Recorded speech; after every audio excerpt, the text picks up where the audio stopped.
Bem-vindos ao Bourboncast, o podcast que mergulha no universo do café especial. No episódio de hoje, nosso convidado vai falar sobre sustentabilidade no mundo do café. Tudo bem, Marcelo? Tudo bem, Clemerson? Tudo bem, Fernanda? Tudo bem, Marcelo? Obrigado pelo convite. Uma satisfação estar aqui com vocês. O Marcelo é profissional com mais de 20 anos de experiência em certificações agrícolas e sustentabilidade. Ele iniciou sua trajetória em 2002 com a certificação SysBov e desde 2011 integra a equipe da Bourbon, onde lidera iniciativas de certificação e projetos de desenvolvimento rural sustentável. Isso. Marcelo, fala um pouco pra gente. Como foi iniciar sua trajetória no Bourbon quando lá atrás não tínhamos um setor dedicado à sustentabilidade, pegar a empresa do zero, estruturar cada detalhe ali em cada uma das certificações que temos hoje? Eu sei que foi um desafio e tanto, porque na época a Bourbon era pequena e hoje a gente conta com mais de 100 colaboradores. Exatamente, Fernanda. O Clemerson falou bonito aí, viu, Clemerson? Fiquei até orgulhoso dessa história aí. E, assim, a oportunidade, né, de começar esse departamento de certificações lá na Bourbon foi, assim, esses presentes que a vida prepara para a gente, né, que foi, assim, o maior desafio profissional que eu já tive, mas também a maior oportunidade de montar algo que estivesse em linha, né, com as diretrizes da empresa, mas onde eu pudesse colocar meus valores lá dentro também, né? Então, assim, eu sempre busquei trabalhar a certificação de forma transparente e transmitindo confiança, né? E não ser aquele modelo perfeito que não erra, mas aceitando os erros, aceitando a auditoria externa como um apontamento para melhoria da nossa conduta dentro da empresa.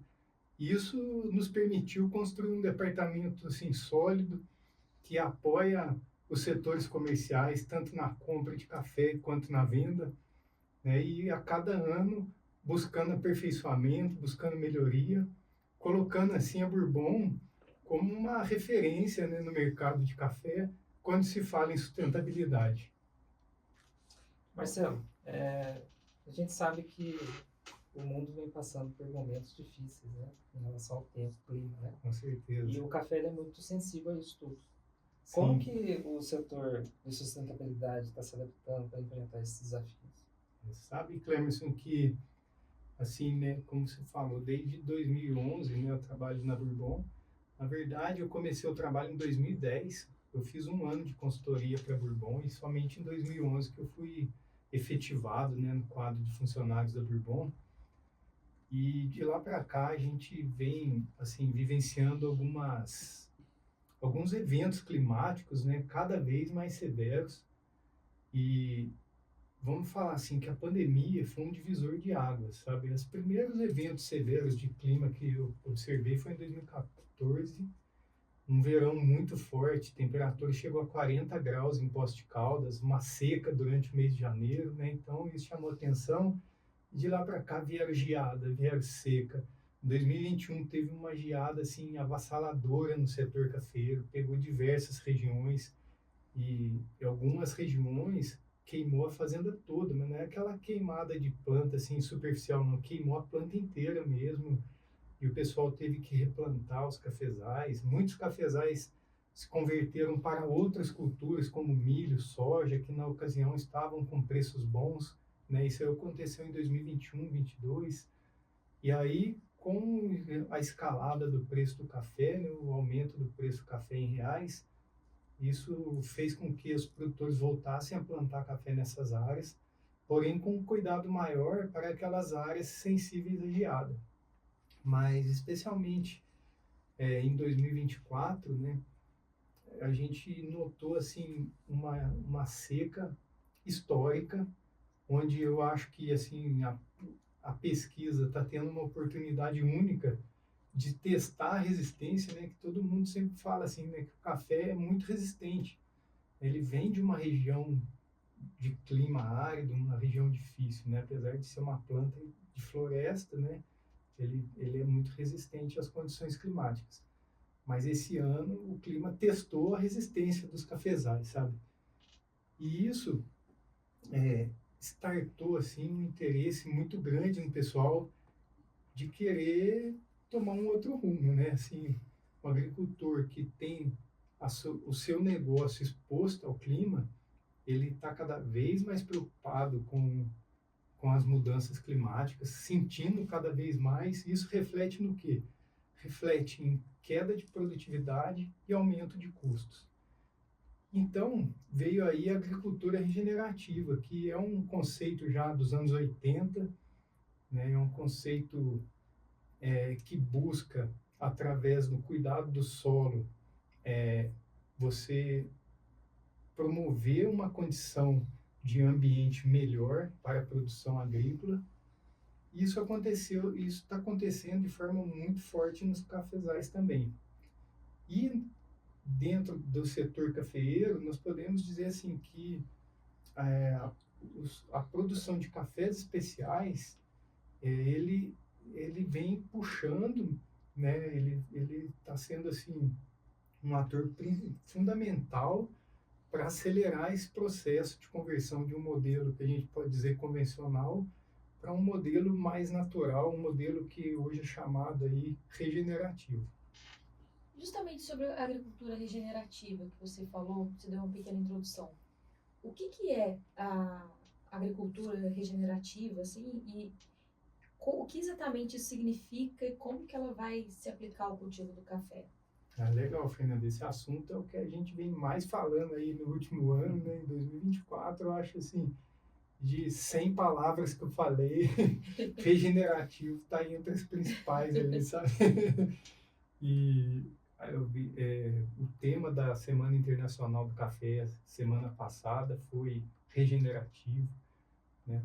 Todos querem saber o que é o regenerativo, como que isso se traduz em práticas dentro da fazenda, né? Então, o conceito regenerativo, ele tem o solo como ponto de entrada para buscar um ambiente mais equilibrado para as plantas, para as pessoas trabalharem, para promover a biodiversidade, certo?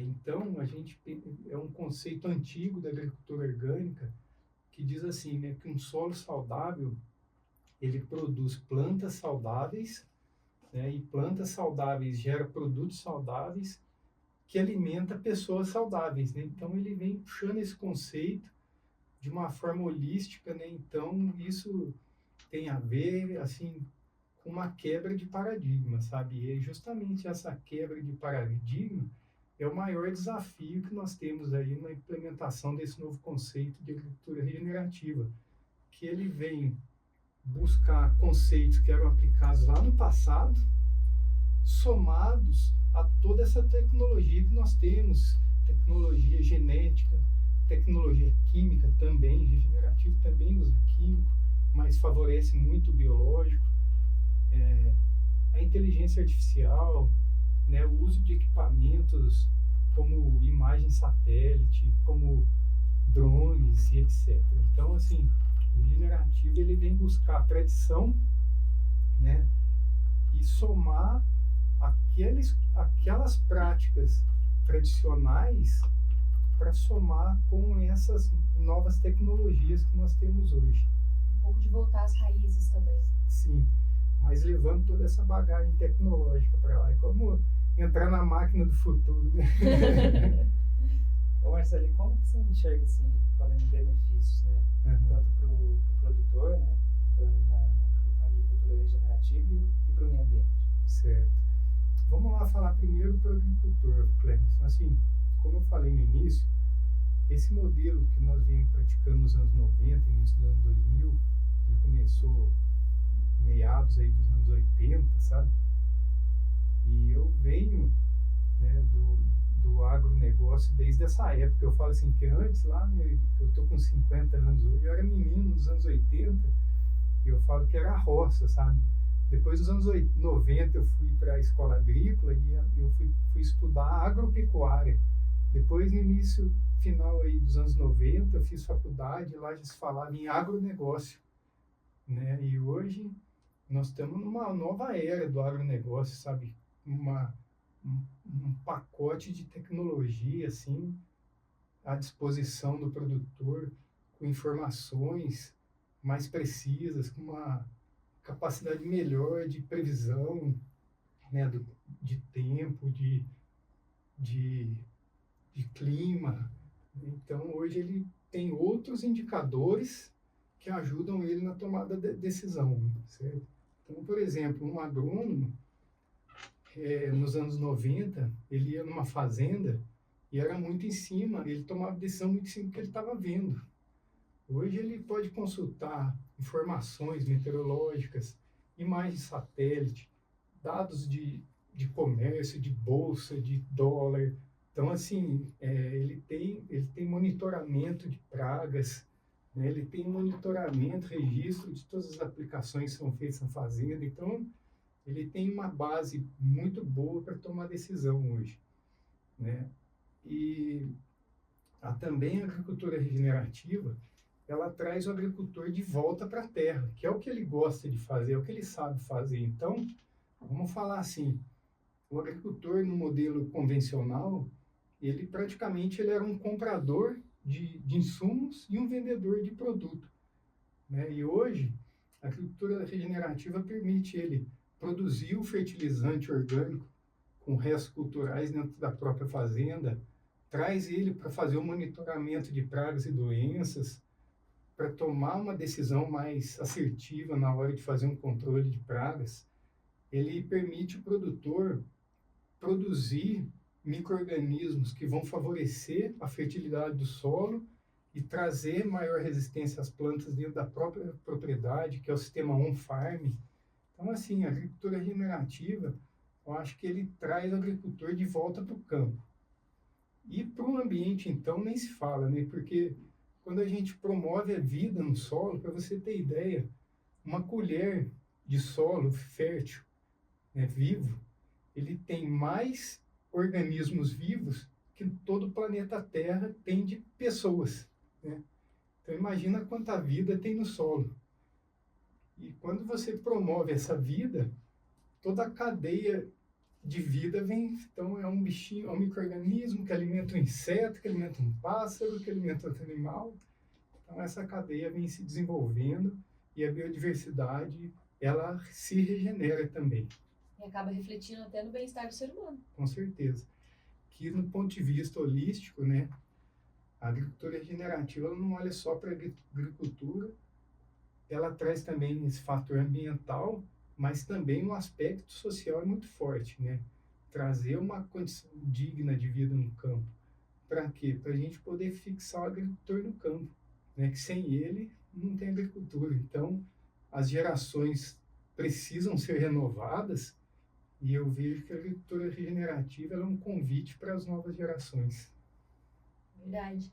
E você acha que a agricultura regenerativa pode se tornar um padrão no Brasil nos próximos anos? Fernanda, eu acho assim que a agricultura regenerativa ela veio para ficar, sabe? Cada vez mais a gente tem visto, acompanhado, né, de perto essas mudanças de clima e isso, como eu falei, preocupa demais o produtor. Então, o maior motivo que leva um produtor a buscar uma alternativa como a agricultura regenerativa não é só a influência de técnicos, não é só a influência da indústria, mas também, eu acho que a principal, assim, motivação vem pelo clima. Então, essa preocupação motiva as pessoas a buscarem uma alternativa melhor, né? Então, eu entendo que sim, é uma grande tendência, e não só para o Brasil, né, mas para outros, para a agricultura, assim, a nível mundial. Marcelo, aproveitando toda essa bagagem de conhecimento, né, a gente tem mais um assunto que é o EUDR. Sim. Se você puder explicar para a gente o que é e como que o Brasil tem se preparado para atender essas normas. Legal, Cleber. O EUDR, né, comumente ele é uma expressão em inglês, uma sigla em inglês, UDR, né, que é o novo regulamento europeu contra o desmatamento, tá? Na minha opinião, ele faz parte de todo esse pacote de ambição em busca da sustentabilidade.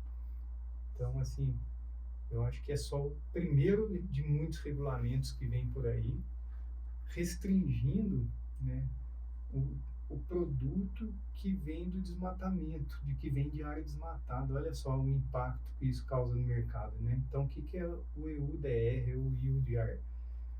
É um regulamento que proíbe a entrada de 7 produtos na União Europeia que vieram, que sejam produzidos em áreas que foram desmatadas a partir de 31 de dezembro de 2020, tá? Ou seja, ela separa, né, aqueles fornecedores que têm uma fazenda que foi desmatada de janeiro 21 para cá, ela não pode mais fornecer para a União Europeia. Então, na prática é isso. Só que, além disso, ela ainda exige que você comprove que todas a legislação aplicável ao país seja cumprida. Então, você tem que apresentar, comprovar que, vamos falar de café, né? Que o café veio de uma área que não foi desmatada de janeiro de 21 para cá, e também que aquela fazenda cumpre toda a legislação ambiental, trabalhista, toda a questão legal envolvida na produção de café. E isso acompanhado de uma due diligência, né, que é uma devida diligência, que é o quê? É uma inspeção interna. Então, quando a gente compra um café, a gente faz uma checagem. A gente hoje utiliza uma plataforma muito interessante, que é em parceria com o Secafé, inicialmente com mais 40 exportadores, hoje estão com 53 exportadores lá utilizando a mesma plataforma. O Brasil está assim, o Brasil do café, vamos falar assim, está liderando esse processo assim, a nível global, com uma solução muito eficiente de fazer essa devida diligência. Então, na hora que você vai comprar um lote de café, você tem como consultar se esse café ele cumpre com o regulamento europeu ou não. E aí você tem 2 níveis de fiscalização, um na entrada e um na saída, porque tem um intervalo que o café fica em estoque e pode ocorrer alguma coisa na fazenda, né? Então, né, quando você prepara o blend, você também, ou se for um lote único, né, de exportação, você faz novamente a checagem, se está tudo ok com aquelas fazendas fornecedoras, e envia toda essa documentação comprovando que esse café está de acordo com a legislação aplicável e que não houve desmatamento na área a partir de 31 de dezembro de 2020. Para você fazer essa checagem das fazendas do antes e depois, como vocês fazem? Ela é uma plataforma, Fernanda, que chama Serasa Experian, e ela busca imagens satélites de diferentes datas, né? Então ela pega antes de dezembro de 2020 e atual, né? E aí a gente consegue comparar essas imagens, mas ele faz essa pesquisa de forma automática para a gente. Essa pesquisa também pode ser feita utilizando imagens de satélite, né? Aí você mesmo tem que desenhar o polígono, né? Daí tem que utilizar algumas ferramentas de imagem, como o QGIS, né? Algumas ferramentas próprias para isso, para desenhar o polígono da área de produção e buscar a imagem antes e depois. No caso Serasa Experian, a partir do CPF do produtor, você consegue buscar o número do CAR, que identifica exatamente aquela propriedade que você está comprando café. Um produtor pode ter mais de uma fazenda, né? Então, essa conferência é por fazenda, é por número de CAR. E aí, o governo do Brasil já possui esse cadastro, também é um avanço muito grande por parte do governo brasileiro, né? Fazer esse cadastro ambiental, rural, que chama, né? Por isso é CAR. E ele já te traz o polígono da propriedade desenhada. Então, isso facilita muito o nosso trabalho. E a pesquisa, em média, ela demora menos de 5 minutos para ser feita com essa ferramenta. É tecnologia no campo, como você disse, né? À nossa disposição, né? Sim. E na Bourbon, existe algum projeto que você acredita que está ajudando a mitigar, né, os impactos climáticos no cultivo do café? Com certeza, viu, Fernanda? A Bourbon é muito atuante, assim, em projetos socioambientais. Desde 2016, a Bourbon vem trabalhando com projetos socioambientais nas origens produtoras. Nós começamos o primeiro projeto de tratamento de esgoto no Córrego Dantas, aqui em Poços de Caldas, e atualmente nós estamos com alguns projetos muito interessantes, né? Para você ter uma ideia, a Bourbon apoiou um projeto de assessoria para certificação orgânica, onde nós conseguimos aumentar em 10% a área de café orgânico certificado produzido no Brasil. Bacana. Isso é um feito, né, que traz todo esse contexto de agricultura regenerativa, né, que o orgânico, além de ter as práticas agroecológicas, ele tem que cumprir o regulamento orgânico de cada país consumidor. Nós temos também trabalhos de reflorestamentos feitos em parceria com a SOS Mata Atlântica. São mais de 250 mil árvores plantadas já no Vale da Grama, em fazendas produtoras de café. E ali tem doações de diversas empresas. Começou com uma doação da Nespresso, né, que foi quem nos empurrou a procurar o SOS Mata Atlântica, porque a gente tinha ideia de fazer um projeto de porte pequeno, mas quando nós apresentamos a proposta, veio um recurso muito maior do que a gente teria capacidade de administrar, e aí nós tivemos que buscar apoio de quem é da área, né? E aí, através do Maflora, que é uma instituição também muito reconhecida, né, nesse contexto de desenvolvimento socioambiental aqui no Brasil, que é membro da Rainforest Alliance, né, mundial. Então, ele nos indicou o SOS Mata Atlântica, que também aceitou muito bem essa proposta de projeto e ainda falou assim, olha, onde a Nespresso colocar $1, a gente coloca mais um vindo de outros doadores. Então, dobrou o recurso. E hoje nós estamos aí com essa área já com mais de 100 hectares plantados. A nossa meta é atingir 700 mil mudas plantadas. E nós estamos, assim, avançando em torno de 25 a 30 hectares por ano, né, o que é um avanço muito grande, assim, né? Então eu vejo, assim, eu falo, né, que a beleza desse projeto, ele está justamente em a gente poder levar melhoria na qualidade ambiental das regiões cafeeiras através do café, né? Porque restaurar uma floresta não é barato, né? Então a gente atua como parceiros locais, mobilizando produtores, mobilizando doadores, para cada vez mais fortalecer esse projeto e a gente plantar mais árvores. Bom, dá até orgulho, né, Clemente? Dá. Eu tenho a esperança, Marcelo, de que daqui a um tempo seja inevitável ficar fora desses projetos, né? Tanto produtor quanto exportador.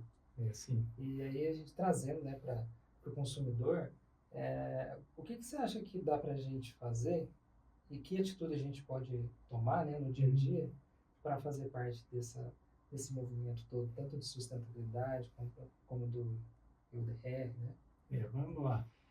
Eu penso, né, que o consumidor ele tem, assim, a força, o poder do consumo na mão, então ele tem um poder de influência muito grande, né?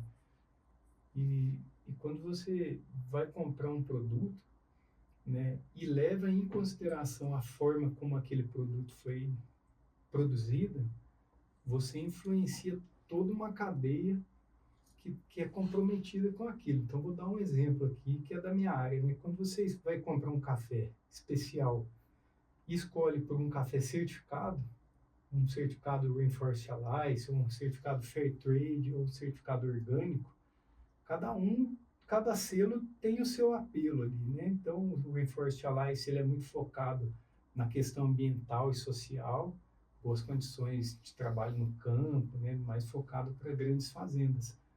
Enquanto que o Fair Trade é a certificação do pequeno produtor, então é uma ferramenta que coloca o pequeno produtor no mercado internacional de café, tirando todos os atravessadores que existem entre um pequeno produtor e o café dentro do container, né? Então coloca ali o produtor pequeno, porte, ele normalmente é associado ou faz parte de uma cooperativa que é certificada, nesse caso a certificação é da organização e coloca ele diretamente dentro do mercado internacional de café. E o orgânico é esse café produzido a partir de práticas agroecológicas, né, práticas biológicas, e que atualmente também comprovado livre de resíduos químicos. Então você tem um apelo ali de um café que promove um melhor ambiente, né, uma melhor ecossistema nas origens cafeeiras, mas também um café com menor zerado, né, não menor, zerado em termos de resíduos, de agrotóxicos, né, no produto.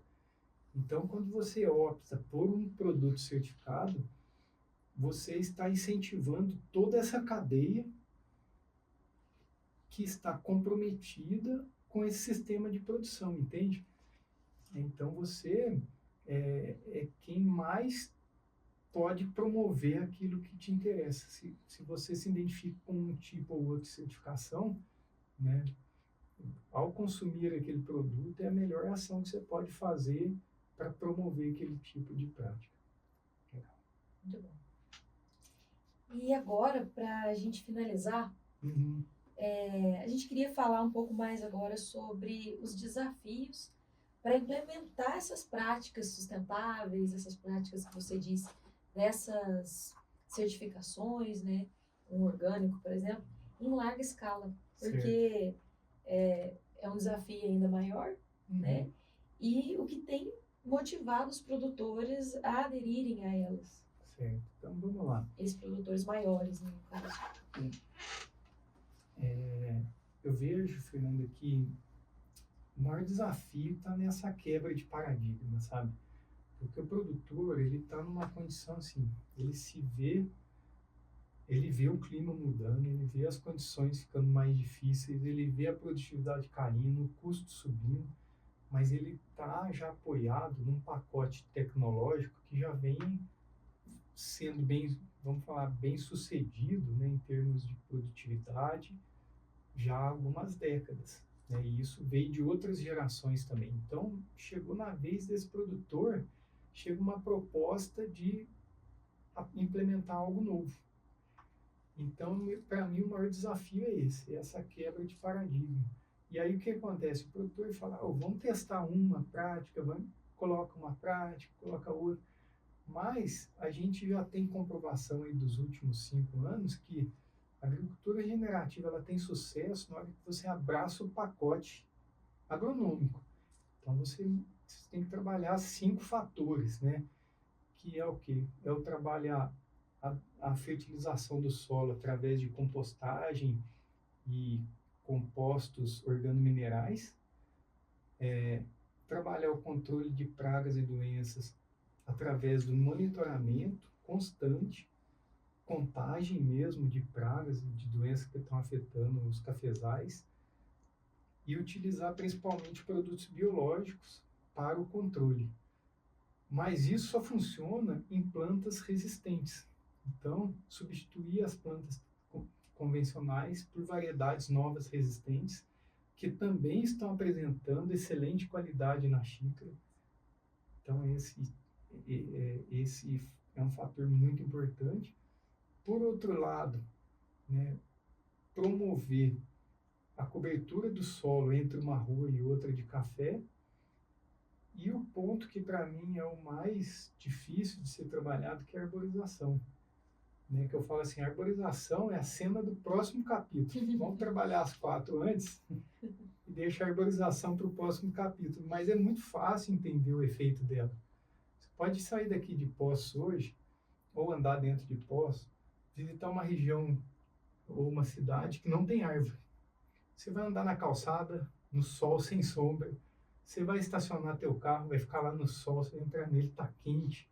Ou seja, a gente se sente incomodado. Imagina uma planta, né, que ela faz parte, ela está fixada no chão, né, então ela sente muito mais do que nós.